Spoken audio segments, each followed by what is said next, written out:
My name is Nicholas Kouhi. I'm the programmer for the Home in Hong Kong film season, hosted by the National Film and Television School. And it is my pleasure to be introducing this special screening of Alex Law's 2010 feature film, Echoes of the Rainbow. Echoes of the Rainbow follows the Laws, an industrious working-class family living on Wing Lee Street in the early 1960s.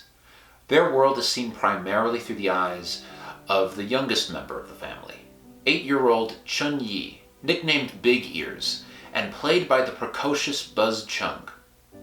Big Ears, as well as his mother, played by Sandra Nig, his father, played by Simon Yam, and revered older brother Desmond, played by Arif Lee, all undergo transformative changes in a now bygone era of Hong Kong's history.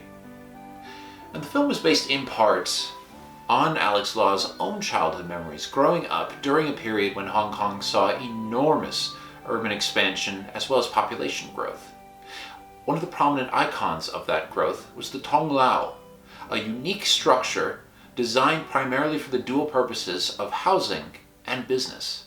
The Tong Lau was constructed initially in the 19th century in Southeast Asia, but it became particularly prominent in Hong Kong following the Second World War, when that international conflict, as well as the 1949 Communist Revolution in China and the outbreak of war in Korea in 1954, saw a major influx of refugees fleeing to the island. Echoes of the Rainbow does reference some of these major historical touchstones, including the Second Opium War in the late 19th century, which saw the British Empire seize control of the island. And indeed, the clearest avatar for British colonialism is present in the benignly malevolent character of Sergeant Brian, played by John Wakefield. But Echoes of the Rainbow mostly forgoes political history to depict its past in an almost elemental series of obstacles and conflicts facing the Law family. The most notable example, the dramatization of Typhoon Wanda, one of the very worst storms to hit the island during the 1962 typhoon season.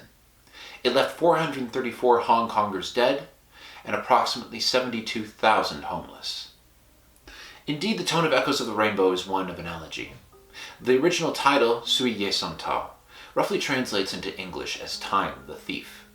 And it's that emphasis on ephemerality which fuels the film's affectionate yet distinctly melancholic undertow. This feature of the Hong Kong nostalgia film subgenre has been prevalent since its emergence in the early 90s, with works by filmmakers like Jeffrey Lau, Stanley Kwan, and Wong Kar-wai. As Vivian P.Y. Lee notes, these films contain the Chinese concept of Li Shi de Zhongdan, or the burden of history, as they look back on Hong Kong's 20th century past whilst regarding its uncertain future. And while Echoes of the Rainbow is a gentler iteration on this theme than some of its predecessors, the burden of history is nevertheless present in the film's depiction of a community and a way of life it fears has already vanished. Indeed, Wing Lee Street's Tong Lau were due for demolition in the late 2000s, but due in part to the success of Echoes of the Rainbow at the Berlin International Film Festival, where it won the Crystal Bear for Best Film in the 14+ category, the Hong Kong Urban Renewal Authority's plans for redevelopment were ultimately scrapped. Alex Law and his creative partner, as well as longtime personal partner Mabel Chung, took approximately 10 years to find financing for their feature. The lion's share of its 12 million Hong Kong dollar budget, or approximately $1.5 million in US dollars, came from the Hong Kong government's Film Development Fund. The film was a box office success, and it ultimately nabbed 4 trophies at the Hong Kong Film Awards, including for its screenplay, for the performances by Simon Yam and Arif Lee, as well as for its title song. Ultimately, Echoes of the Rainbow persevered, as do the Law family, in this unabashedly earnest film about love, adversity, and community. I'd like to thank May Ah for making this screening possible, and you for supporting the Home in Hong Kong season. Whether you've seen it many times before or you're discovering it for the very first time, I truly hope you enjoy Echoes of the Rainbow. I wanna be free.